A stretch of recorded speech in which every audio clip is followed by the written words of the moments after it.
ವಿದ್ಯಾರ್ಥಿಗಳೇ, ತಮಗೆಲ್ಲರಿಗೂ ಮುಂಜಾನೆಯ ಶುಭೋದಯ. ನಾವು ಕೆಲವೊಂದು ವಾಕ್ಯಗಳನ್ನು ನೋಡ್ತೀವಿ. ಕೆಲವೊಂದು ಏನಂದರೆ ವೇದಗಳಲ್ಲಿರ್ತಕ್ಕಂಥ ಮುಖ್ಯವಾದ ಕೆಲವೊಂದು ಲೈನ್ಗಳನ್ನು ವಾಕ್ಯಗಳನ್ನು ನೋಡಿದಾಗ ಅವು ನಮ್ಮ ಮನಸ್ಸಿಗೆ ಪ್ರಭಾವ ಬೀರ್ತವೆ. ಅವನ್ನು ನಾವು ಶ್ಲೋಕ ಅಂತ ಕರಿತೀವಿ. ಶ್ಲೋಕ ಅಥವಾ ಮಂತ್ರಗಳ ಕೆಲವೊಂದು ಭಾಗಗಳವು.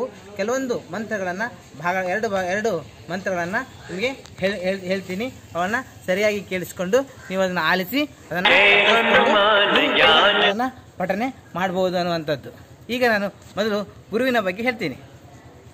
ಇದೆಲ್ಲರಿಗೂ ನಿಮಗೆ ಗೊತ್ತಿರುವಂಥದ್ದು, ಆದರೂ ಕೂಡ ಇದ್ರ ಬಗ್ಗೆ ನಿಮಗೆ ಹೇಳಲಿಕ್ಕೆ ಇಷ್ಟಪಡ್ತೀನಿ. ಗುರು ಬ್ರಹ್ಮ ಗುರುರ್ ವಿಷ್ಣು ಗುರುರ್ದೇವೋ ಮಹೇಶ್ವರ ಗುರು ಸಾಕ್ಷಾತ್ ಪರಬ್ರಹ್ಮ ತಸ್ಮೈ ಶ್ರೀ ಗುರವೇ ನಮಃ. ಇದು ಎಲ್ಲರಿಗೂ ಗೊತ್ತಿರುವಂಥದ್ದು.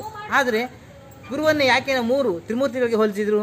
ಗುರುವನ್ನು ಬ್ರಹ್ಮನಿಗೆ, ಗುರುವನ್ನು ವಿಷ್ಣುವಿಗೆ, ಗುರುವನ್ನು ಸಾಕ್ಷಾತ್ ಮಹೇಶ್ವರ ಈಶ್ವರನಿಗೆ ಹೋಲಿಸಿದರು. ಯಾಕೆ ಅಂದರೆ ಏನಾದರೂ ನಾವು ಮಾನವರು ಅನೇಕ ತಪ್ಪುಗಳನ್ನು ಮಾಡ್ತೀವಿ, ಅನೇಕ ಲೋಪದೋಷಗಳನ್ನು ಮಾಡ್ತೀವಿ. ಅಂಥ ಸಂದರ್ಭದಲ್ಲಿ ಆತನಿಗೆ ಅಂದರೆ ಗುರುವಿಗೆ ಶರಣು ಹೋಗಿ ಆತನಲ್ಲಿ ನಾವು ನಮ್ಮ ತಪ್ಪನ್ನು ಮನ್ನಿಸಪ್ಪ ಅನ್ನುವಂಥ ಒಂದು ಉದ್ದೇಶದಿಂದ ಕೇಳಿಸ್ಕೊಂಡ್ರೆ ಆ ಗುರು ಬ್ರಹ್ಮನ ಬರೆದಿರ್ತಕ್ಕಂಥ ಹಣೆಬರವನ್ನು ಅಳಿಸಿ ಮಹೇಶ್ವರನಿರ್ತಕ್ಕಂಥ ಶಕ್ತಿಯನ್ನು ಪಡೆದುಕೊಂಡು, ವಿಷ್ಣುವಿನ ಶಕ್ತಿಯನ್ನು ಪಡೆದುಕೊಂಡು ಆತನ ಕಾಪಾಡಿ ಮುಂದಿನ ಜೀವನವನ್ನು ಸುಖಮಯವನ್ನಾಗಿ ಮಾಡುತ್ತಾನೆ ಅನ್ನುವಂಥ ವಿಚಾರದೊಂದಿಗೆ ಈ ಮಂತ್ರವನ್ನು ಪಠಿಸಲಾಗಿದೆ. ಆದ್ದರಿಂದ ಈ ಮಂತ್ರವನ್ನು ಯಾರು ಪಠಿಸ್ತಾರೋ ಅವರಿಗೆ ಗುರುವಿನ ಒಂದು ಜ್ಞಾನ ದೊರೆಯುತ್ತದೆ ಅನ್ನುವಂಥದ್ದು.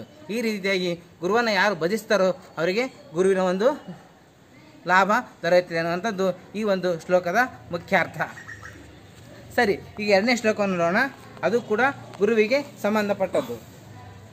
ಅಖಂಡ ಮಂಡಲಾಕಾರಂ ವ್ಯಾಪ್ತಮೇನ ಚರಾಚರಂ ತತ್ಪದಂ ದರ್ಶಿತಮೇನ ತಸ್ಮೈ ಶ್ರೀ ಗುರವೇ ನಮಃ. ಅಖಂಡ ಮಂಡಲಾಕಾರ, ಖಂಡ, ಈ ಒಂದು ಭೂಖಂಡ ಖಂಡವಾಗಿಲ್ಲ, ಅಖಂಡವಾಗಿದೆ. ಈ ಒಂದು ಭೂಮಿಯ ಖಂಡ, ಇಡೀ ವಿಶ್ವವೇ ಒಂದು ಅಖಂಡವಾಗಿದೆ. ಕೇವಲ ಭೂಮಿ ಅಲ್ಲ, ಇಡೀ ವಿಶ್ವವೇ ಒಂದು ಅಖಂಡವಾದ ಬ್ರಹ್ಮ ಉಳ್ಳುವಂಥದ್ದು. ಆದ್ದರಿಂದ ಅಖಂಡವನ್ನು ಯಾರು ಹೊಂದಿದ್ದಾರೆ ಅಂದರೆ ಅದು ಗುರುವನ್ನು ಹೊಂದಿದ್ದಾರಂತೆ, ಗುರು ಹೊಂದಿದ್ದಾನೆ ಅನ್ನುವಂಥದ್ದು. ಇಡೀ ಗುರು ಪ್ರತಿಯೊಂದು ಚರಾಚರ ವಸ್ತುಗಳಲ್ಲೂ ವ್ಯಾಪ್ತಮೇನ ಚರಾಚರ, ಪ್ರತಿಯೊಂದು ಅಚರ ಅಂದ್ರೆ ಚಲಿಸುವಲ್ಲದ ಎಲ್ಲ ವಸ್ತುಗಳಲ್ಲಿಯೂ ಕೂಡ ಗುರುವಿದ್ದಾನೆ ಅಂತ ಅನ್ನುವಂಥದ್ದು. ಗುರುವಿಲ್ಲದ ಸ್ಥಳವೇ ಇಲ್ಲ. ಗುರು ಎಲ್ಲ ಕಡೆಯಲ್ಲೂ ಆತನು ಇದ್ದಾನೆ ಅನ್ನುವಂಥದ್ದು. ತತ್ಪದಂ ದರ್ಶಿತಮೇನ, ತತ್ಪದ ಆತನ ಪಾದಗಳನ್ನು ಗಟ್ಟಿಯಾಗಿ ಹಿಡ್ಕೊಂಡ್ಬಿಟ್ರಿಂದ ನನ್ನ ತಪ್ಪನ್ನು ಮನ್ನಿಸಿ ನನಗೆ ಮೋಕ್ಷವನ್ನು ಕೊಡುವಂತಕ್ಕಂಥ ಮಾರ್ಗವನ್ನು ಆತನ ತಲೆ ಕಡೆಗೆ ಇಟ್ಟರೆ, ಆತನ ಪಾದ ಕೆಳಗೆ ಇಟ್ಟರೆ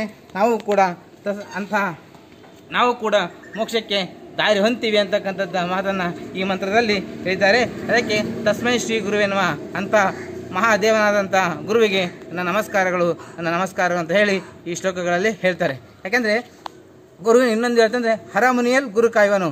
ಹರ ಸಿಟ್ಟಾಗಿ ತಾನು ಮಾನವನನ್ನು ಯಮಲೋಕಕ್ಕೆ ಅಟ್ಟಿದರೆ, ಆದರೆ ಗುರು ಆದಂಥವನು ಅದನ್ನು ತಡೆದು ಅವನಲ್ಲಿರ್ತಕ್ಕಂಥ ಜ್ಞಾನವನ್ನು ಹೊರಪಡಿಸಿ ಅದನ್ನು ಶ್ರೇಷ್ಠ ವ್ಯಕ್ತಿಯನ್ನು ಮಾಡುವಂಥ ಶಕ್ತಿ ಇರೋದು ಗುರುವಿಗೆ ಮಾತ್ರ. ಅಂತ ಗುರುವಿಗೆ ನಮಸ್ಕಾರ ಹೇಳ್ತಾ ಇಂದಿನ 2 ಶ್ಲೋಕನ ಮುಗಿಸ್ತೀನಿ. ಎಲ್ಲರಿಗೂ ನಮಸ್ಕಾರ.